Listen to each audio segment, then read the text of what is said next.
What's happening, people? I hope we're all good.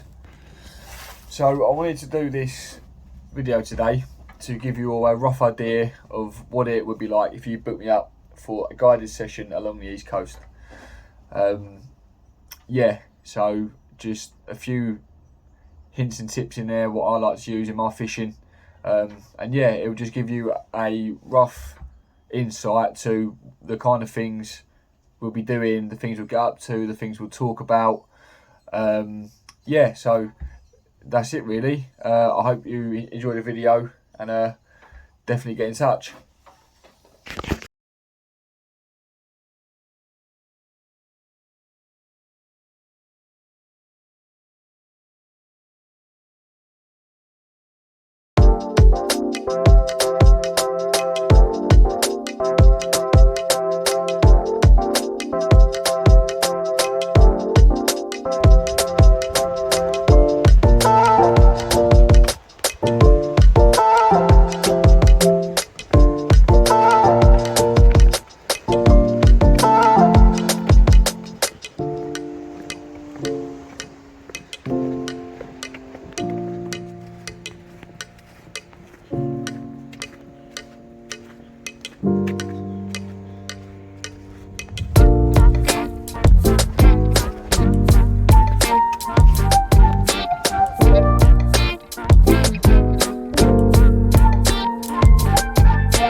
So, if this was the first time you've ever been fishing and you've booked a session with me, this is where we'd start. Rod and reel. Right, now this setup I've got is the everyday setup that I use. Yeah, this is a Daiwa 7HT tournament and any fish, anywhere, 6 and bait. Now, by all means, you don't need to have this kind of gear when you're first starting.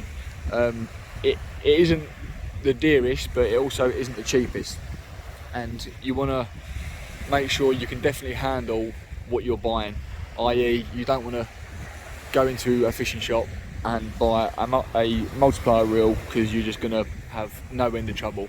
My advice would be start on a fixed spool and get a rod that can handle where you'd be fishing, but make sure you can handle the rod.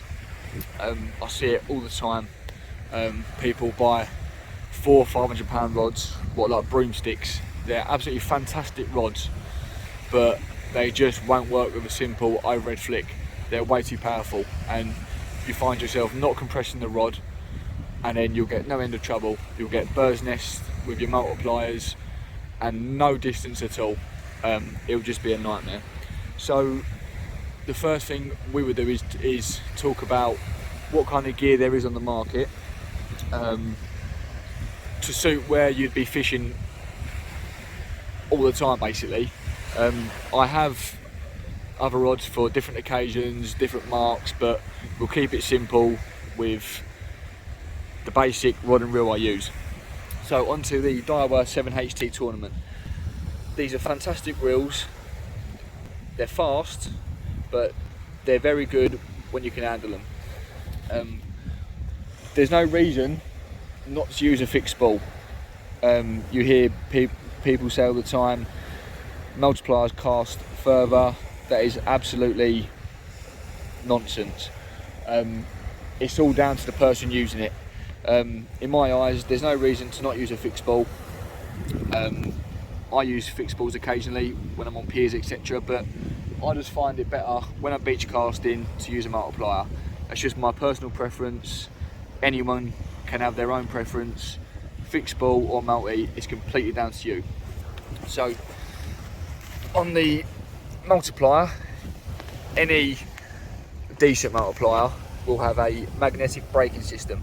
Some of the reels don't come with them, but you can get them put on yourself. I know a few people that do them themselves and they do a fantastic job. But this is a magnetic braking system, which basically, when you're casting, this slows down the spool. Obviously, it will cut down your distance, but it will stop overruns, it will stop bird's nests, and when you get more comfortable with the reels, you turn down the magnetic brake, and then you've got a free range spool. This, if you have the mag off and you're a comfortable caster, this will go a long way. So for distance, this is a very good reel. So yeah, so that's the basic rod and reel setup that I use down here, and we can get on to let's go on to bait ups next and rigs. So when it comes down to rigs, there's a few things you can store them in. Again, it's all down to personal preference, what you prefer. So you've got basically a rig wallet, which will store all your rigs in it in separate wallets. This is what I like to use. But you've also got foam winders. These have come very popular in recent years. They basically keep your rigs on a winder, keep it all nice and tangled free. Personally, I think these are great, but if I was trying to put more rigs in less storage, I'd definitely favour a rig wallet where you can get 20 rigs in here rather than, well, best part of eight or 9. But it's all personal preference. I like to tie my rigs at home. Obviously saves doing it in your fishing time. So preparation is key for your rigs. So the rigs what I'm using today is a very, I'm going to keep it quite basic, and basically, yeah, just keep it basic. So this is a pulley rig.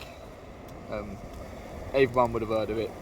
If you're any kind of a fisherman, you would have heard of a pulley rig.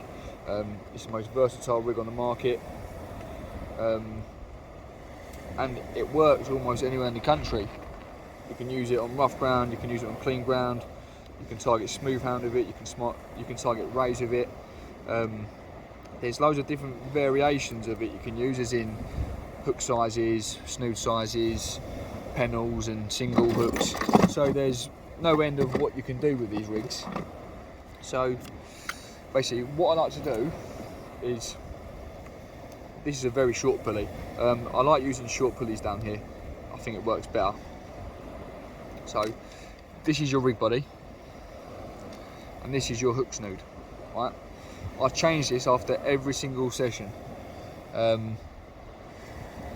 just because I like having a fresh one every time, because that's peace of mind knowing that I've got a fresh snood every time, because you don't know what it's going through in the ocean. It could be rubbing against rocks. If you're catching loads of whiting in a session, that will eventually wear it down. So yeah, I think that's always good to keep on top of your hook snoods. You can use a rig body 3 or 4 times before it having to be changed. So there's no issue with the rig body, but I would recommend changing your hook snoods every single time.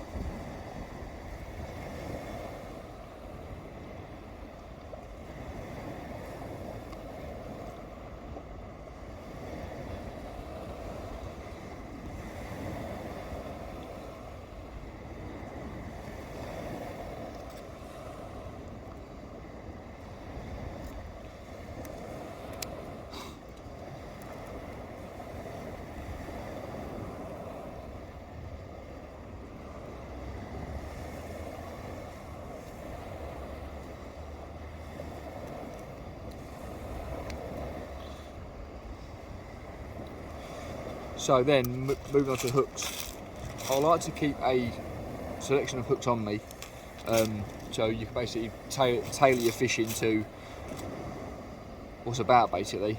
If you feel like using a 1.0 for a particular species and then you want to change to a 2.0, or you feel like the hooks you're using are not hooking fish for some reason, then you've got an option to change your hooks. My go-to hooks have got to be the Varavas Saltwater Super Match.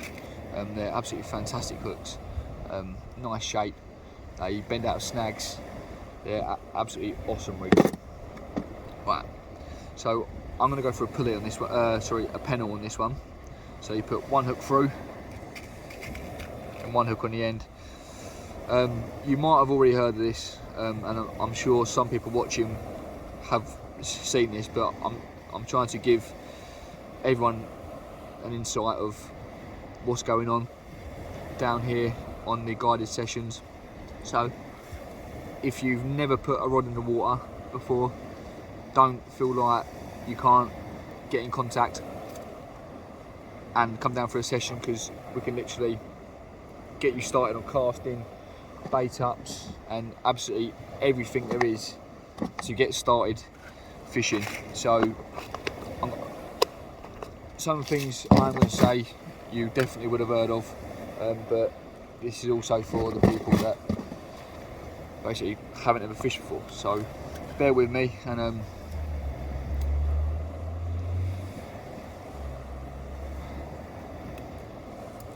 so basically I've changed the hooks on this pulley, fresh snood. This is 60-pound shock leader. I do like to use heavy snoods on my pulleys. I feel like it tangles a lot less, and yeah, it's just got that general security of, in case you get a big fish on a ray and it don't chow through the line.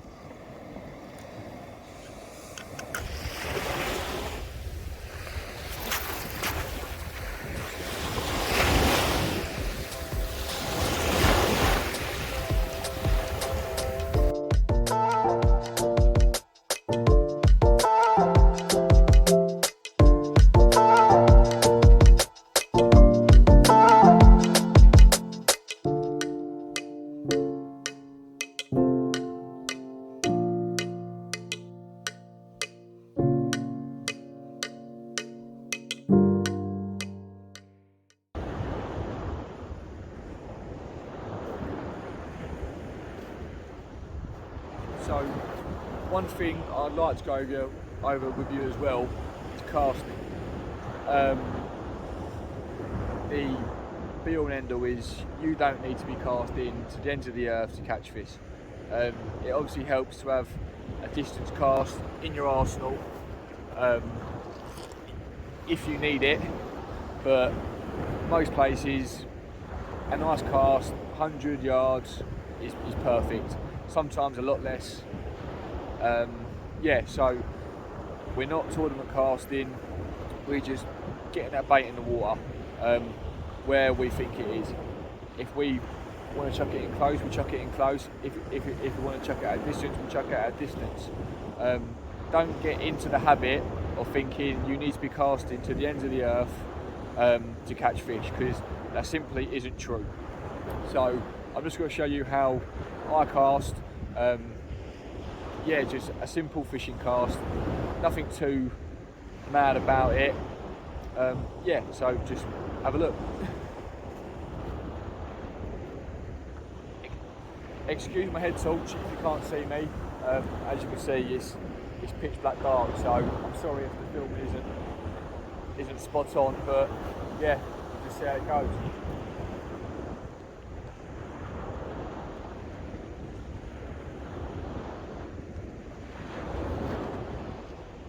So, feet facing forward, right one, looking that way, and just simple, that way, and flick.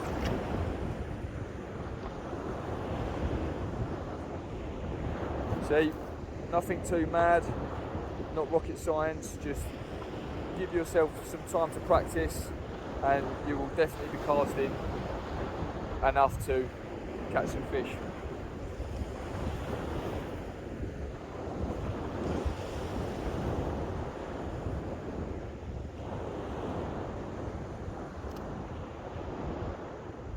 So now, moving on to bait ups.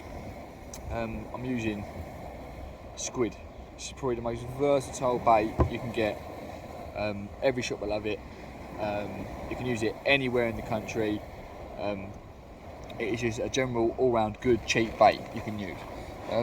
So I'd recommend, if you're just starting fishing, a packet of worms and some squid.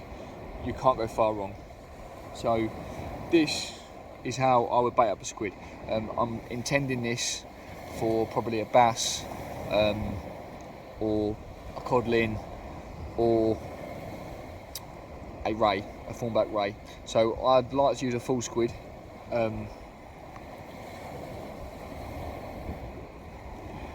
So I'd chuck that on a baiting tool. You can pick these up anywhere, online, or just pop into a local tackle shop, and they will have something you're looking for in that respect. So I like to chuck it on the tool, bait it up, and just wrap it up in elastic. This will keep the bait nice and compact when casting, and will keep it a bit harder on the seabed so crabs don't gnaw at it, and just keep that presentation you're looking for. That's done.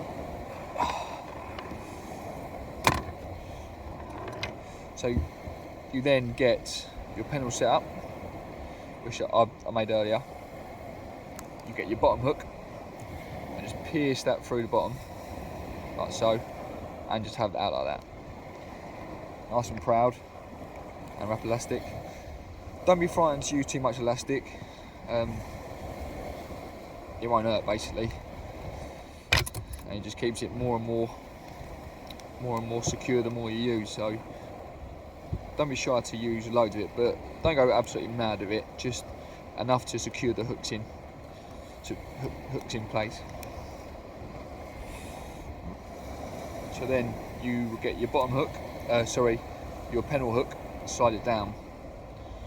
Wrap it around the bait 2 times, around the lines 2 times, down through the top and out. That is a primed squid bait there, right? You can't go much wrong with that. That's basic. That will catch almost anything in this waters. It will catch smooth hounds, it will catch rays, it will catch whiting, it will catch codlin. It's a very good bait, a very cheap bait to use.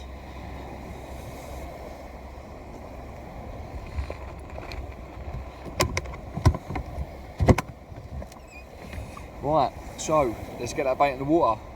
Yeah, so the whiting are in force at the minute. Literally cannot shake them. Fishing at night time on a mild October evening with a nice calm water. Yeah, that's textbook for them. So yeah, we'll get this one back and hopefully show you a better fish. So I'm just packing up now. Sorry, I have just packed up. We had about 6 whiting, white in every cast, which is what I was half expecting really. This time of year, nice calm sea, very mild October evening. Yeah, that's kind of what I was expecting. I just wanted to go through another little tip. When you're out fishing, this is the box that I have. This is a Shimano, I think it's called a beta box, with the breakaway seat attachment. One of the main things is keeping organised and being comfortable when you're fishing. If you're comfortable and you know where everything is, you will fish more efficiently and you will catch more fish. That's the simple way to put it. So I like to always have everything to hand. So like for example, I'm out night fishing, I will have a decent torch, make sure it's charged up, just give you that base camp kind of light, very handy, and it is a must. Decent head torch. You don't need to go as dear as this. This is a Fenix Shadow Master, I think. This is about £100. You don't need to have one obviously that expensive, but I would recommend having a decent one, obviously for battery life, for brightness, and yes, it is a must when you're night fishing. There's nothing worse than having a crap head torch or a low battery head torch when you're fishing. It's just, it is not enjoyable. You hurt your eyes, and yeah, that is a must. So moving on to, well, we've gone over rigs. So yeah, rigs are in one place. I have my scales, my disgorger, and a pair of line scissors. So I'll have a separate pair of scissors for bait, and then one for line cutters. That is also a must. Yeah, so everything's just where I need it. Not too much in here. You don't want a box full of crap, because you get things go missing. You're not sure where everything is. You end up pulling out your box, putting it back in, putting it back out again. So just keep everything simple. I'm only 5 minutes away from my house, so this is only a short session. So I've took my bare essentials. I have a little box here of just bits and pieces, so I keep it nice and compact, so I can literally make up a rig if I need to. But that's got my bait clips, rotten bottom, so that's basically got everything I need in it, but that's compacted to, well, that size basically. So you've got your hooks, your shock leader there, loads of leads, and your reels. When I'm using multipliers, I always try and work it. If I have one rod, I'll bring 2 reels. If I have 2 rods, I'll have 4 reels. So I always keep a backup, because you always have the danger of, no matter how good you are with these, of blowing these up. And especially with these 7HTs, they're actually quite small. So two birds' nests, and you can find yourself with not enough line on your reels. A rag.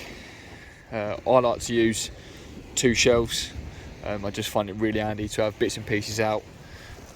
Yeah, so what I'm trying to say is keep everything where you need it.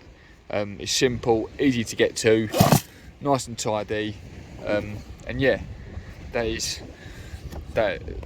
one tip I would say to anyone that is just starting out fishing, or yeah, when you get your box and it's an absolute state. If you try and keep it to a nice standard, and try and get into the habit of keeping it clean and washing your gear out and doing all this, you will find it makes your fishing a lot more efficient, and you will catch more fish. So yeah, I'm on the way home now. Well, I'll be leaving in about 5 minutes. I'm not sure if you can see that, but nice calm sea. I was half hoping for a few rays tonight. There has been a few popping up, but it is what it is. A few whiting on a weekday isn't too bad. Gets me out of the house, keeps me busy, and yeah, so I'm just packing up. I'll be in the car in about 5 minutes, home in about 10 minutes. So yeah, see you all in a bit.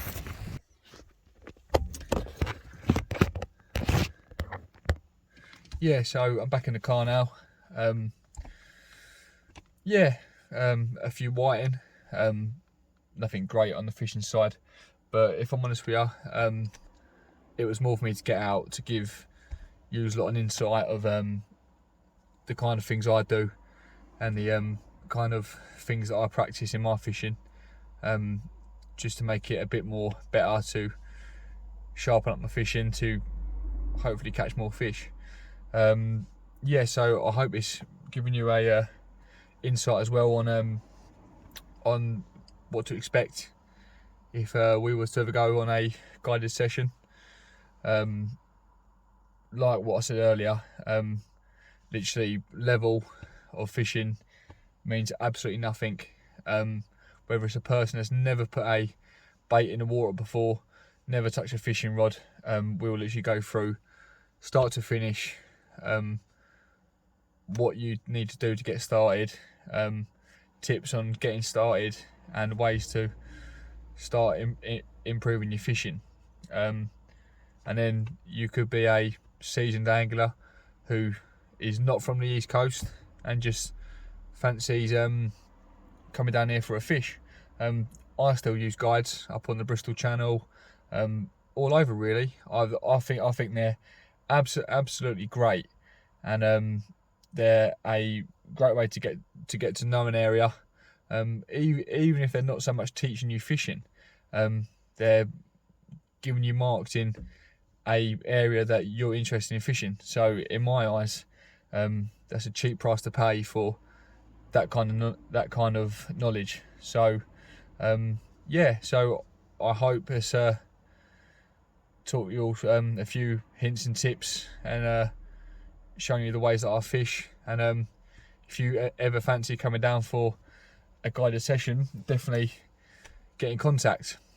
I'm on Facebook and Instagram as Fishing with Pickering, and I'll leave my email address in the comments of this video. And yeah, hopefully I hear from you soon. Be safe everyone, and hopefully I'll see you soon.